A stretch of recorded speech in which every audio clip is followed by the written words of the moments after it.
it do, KTTeeV? This is KT, and I'm coming at you live with another episode of the Daily K Podcast. And on today's episode, I have Pastor Chad and Jasmine from One Houston Church. How y'all doing today? We're doing great. Yes. Glad to be here. I wanted to say thank you both for joining and just being able to give me a little bit more from both of you all's perspective regarding the work that you all are doing, and also how, you know, we can make it through these times. I do a lot of podcasts on wellness, mental, and things like that, but today it feels good to be able to have something for the spirit.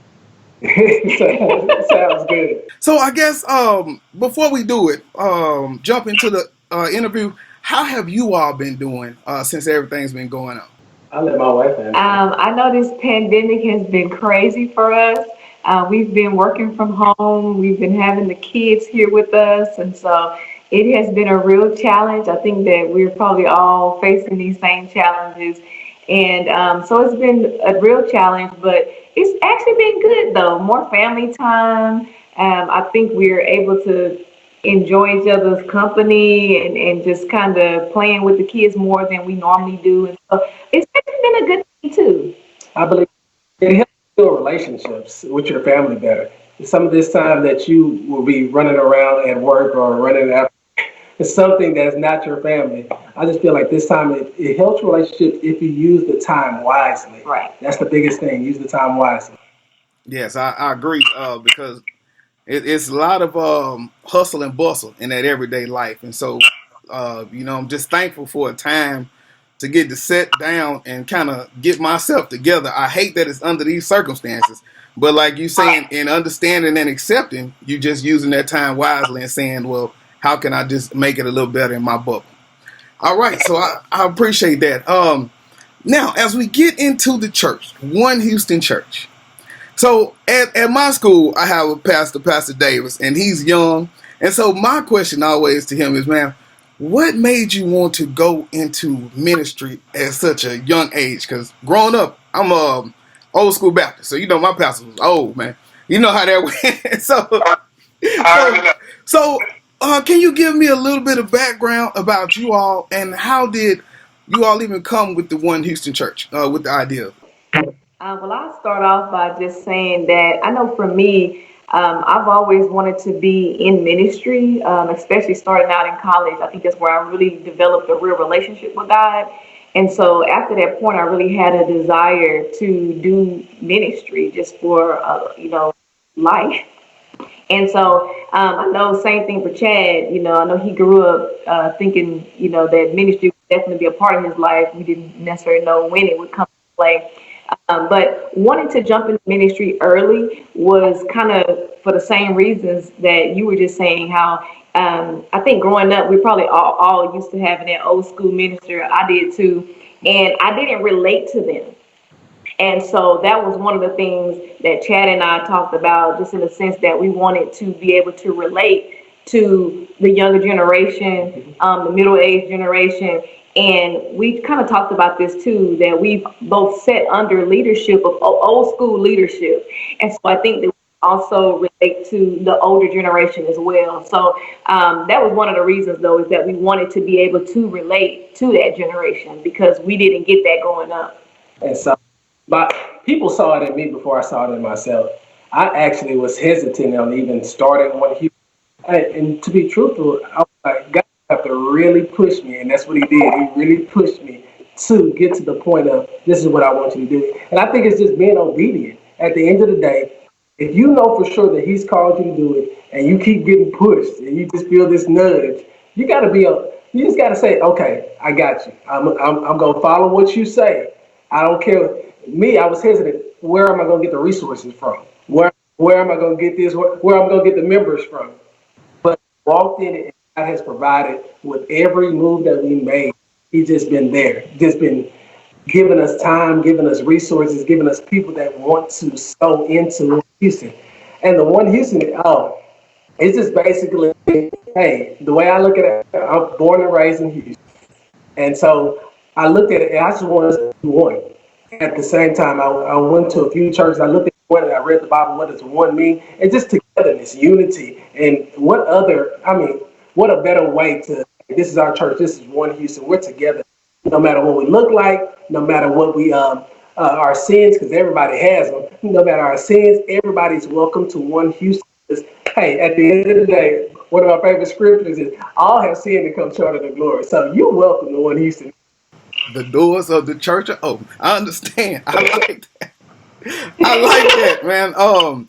And that's a great message, man, because a lot of people I feel are breaking away from, the traditions, and they want the congregation, but that relation piece is so big, man, to just feel like I belong.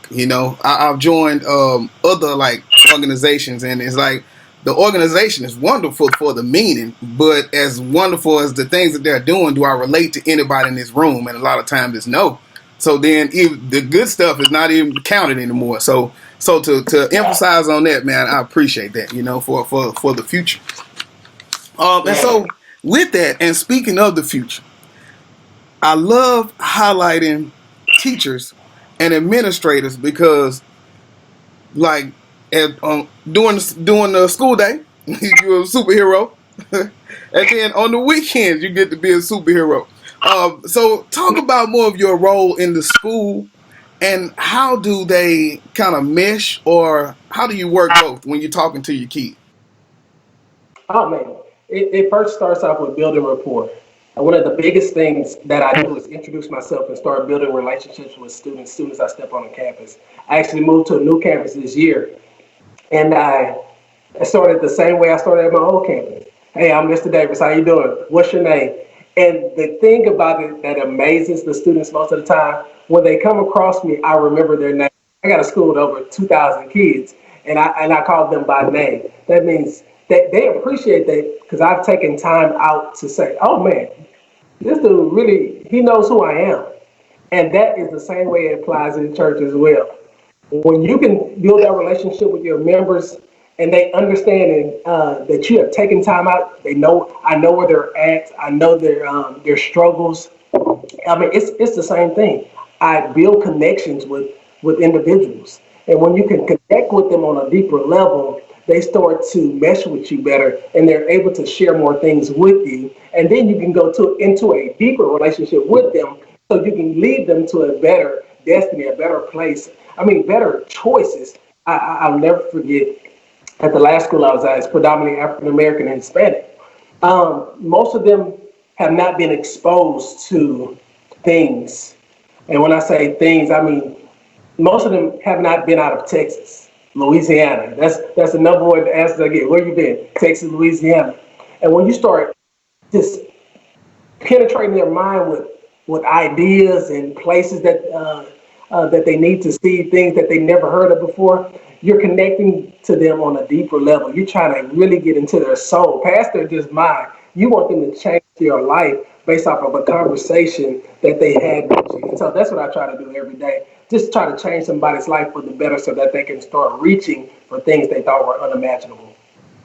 And so with the church, have you seen any of the students, because you're in high school, so have you seen any of the students come to the church, and even graduates? And so due to the COVID-19 virus, we were supposed to start March 29th. So soon as COVID hit, it stopped our opening day. So we had to start online. But of course, yeah, it kind of messed things up. But my youth pastor told me this one thing: never cancel anything that God has scheduled. So we was like, let's start online. But we're gonna promise that we're starting on March 29th. But students they're ready.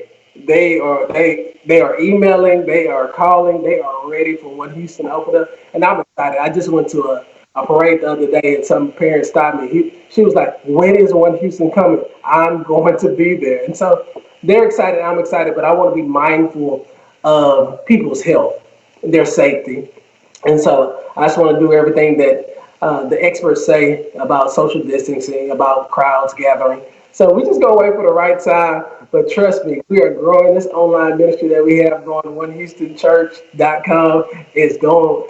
And I just appreciate God for pushing me to this next level of my wife and I. How has it been going since you've been online? Like how? Because trust me, I understand on building that audience and the work that it takes, and it's diligent. So then, how have you all been managing that?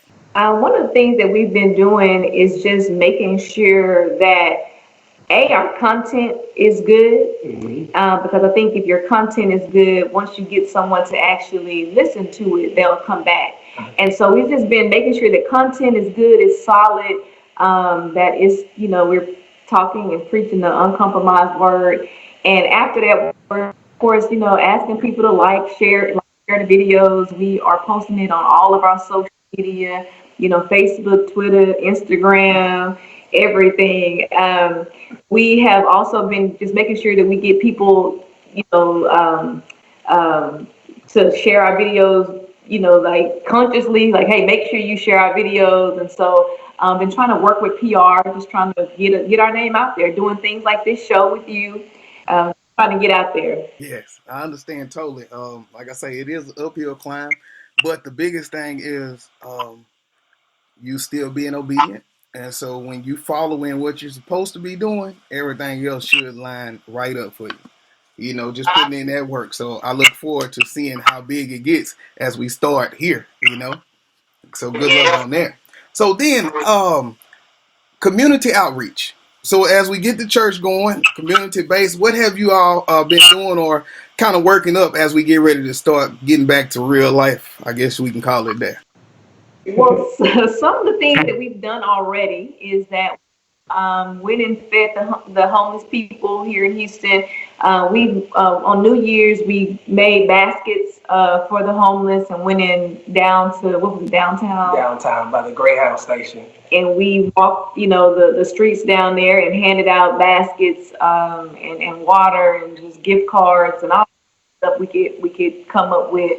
And so those are some things we've done so far. Since the pandemic been here, we found some healthcare workers, gifted them with some gift cards. We also find people who actually lost their jobs due to the COVID-19, and we are blessing them financially with that as well. And so we've been doing a few things. We're looking forward to when things open up because we have a lot more in store. Yes. And even with our students, I had the opportunity to go out and just drive, social distancing, and just say hello to the students. Still keep that relationship growing with the community. I feel that it's so important to have great relationships with people because that's how you can actually reach them. That's how you can actually just change their life. And so that's what we're all about. One of our biggest things that we do at One Houston is giving. We love to give, and my wife will tell you, I'm like that guy that just gives a little. It seems to be a little bit too much. I was like, but that's how much we like to give. I just it's been a blessing to give, and what I found out that God has blessed me so much abundantly, like overflowing that I want to just give as much as I possibly can. And so that's what I want One Houston to be about is giving back to the community. Yes, sir. Yes, sir. I want to say thank you for that because, like I say, it's all about that community and making that connection. So then I wanted to know, have you all been doing anything else regarding the pandemic? So, like, has anyone been calling in for like prayer groups or just taking specific time out like that? How you all coping? Because that mental anguish is serious. So, how have you all been helping people cope? And so just counseling, I would say, I just talked to a gentleman the other day, and he said, I had to change my mindset. He said, sometimes I didn't know how to handle issues, but this quarantine time, he said, I had a chance to concentrate on myself. And we were talking, and he was like, most of the time, he lost his mom, and then he lost some other people in his life, and so he was always worried about other things. And he it just expressed this to us last week, actually. Just this time of just talking, it allowed him to be in a better place in his life, how to handle situations. And I would want to be an encouragement to everyone to use this time as an encouragement to analyze themselves, to see where they need to hear the word, be blessed by the word, but implement the word as well. It's to make them a better, know how to handle issues. My biggest thing is people are going to, you're going to have certain trials in your life. You're going to have certain circumstances. My biggest thing is knowing how to play the game of life. If you know they're going to come, how are you going to respond and react to them? Are you going to get into your emotions and get angry? You already know they're going to come, so you got to be prepared and ready for it. Be like, I already knew you were coming. I already knew it was coming. So now I have to, I would say, get in the word, me. Solidify yourself in the word and just walk in it. Like I know what's coming. God already told me about you last week. You was gonna be here this week, so I'm ready for you. Yeah. Yeah, one of the other things we've been doing too, we have these groups that we have set up. So just like we have a family group where we send scriptures out, we encourage each other just in groups. We have a friend group where we send things out and we just encourage each other, because I think that that's part of all of this. This mental piece of the pandemic is just making sure you're staying connected and that you don't feel alone in these times. And just I think just the fact of staying connected is very beneficial for people right now. Mhm. And so I think y'all covered this next question perfectly, but I'm gonna ask it anyway. Are, are there any words of because like I say, I like to close with the positive note like y'all just dropped. But I just in case there's any more, is there any words of prayer or any words of faith for somebody who's struggling spiritually? How do I come out of this better spiritually? Is the question. And I'll take this one first, and I'll let my wife chime in on it. I just heard a guy the other day said that they stopped believing in God. Uh, a big time uh, personality, and I would say analyze your life and your circle, because people, even though they believe in God, they get hit with life at times. And I would say you need to be steadfast in that word and just don't say you love God, but you have to display the love towards God through the good times and the bad times. I'm only reminded, I don't want to go into a sermon, but I'm reminded when the disciples were in the storm and Jesus was sleeping on the boat. Uh, they were scared as I don't know what. Jesus asleep in like storms and waves and like a hurricane, they said. Jesus was asleep. And the only thing that woke Jesus up was someone on the boat that yelled out to him. Anything should have woke him up, but it's somebody who believes in Jesus that he's the one that can. And so, as we go through this pandemic, I would just say Jesus can fix the issue, whatever it is. There's a reason why we're in quarantine. I believe it's for us to build that relationship with Christ. Come to a point where, hey, I understand. I give you my life, and I'm going to walk in it. What you're giving to me. I'm going to take you with me everywhere I go. I'm going to live by with your standards, your God that you give me, which is the Bible. One thing I would add to it is that one of the series that we just got out of for One Houston was called As You Go. And I just want to encourage people that no matter where you are in life, no matter what stage you're in, no matter if you're someone who's been believing in God a long time or you trying to get there, um, we want to encourage you to just go to church, to just begin to read your Bible, to just begin to develop that relationship no matter where you are, because we can all get better. So the encouragement here is to just go, because as you go, God will heal you, He will restore you, He will bless you as you go. I think we find ourselves a lot of times where something happens to us, you fall down and you stay down, and you're there and you stay there too long, and so issue that was small turns into a big one. And so our encouragement is to just go. If you fall, get up, keep going, just go. And so, and in going, watch what you're consuming. Because a lot of times, what you consume is what's going to eventually come out. And so you want to make sure that you're not consuming so much of the media or this whole pandemic. You want to put into reading your Bible, having Christian conversations, put into you the things of God.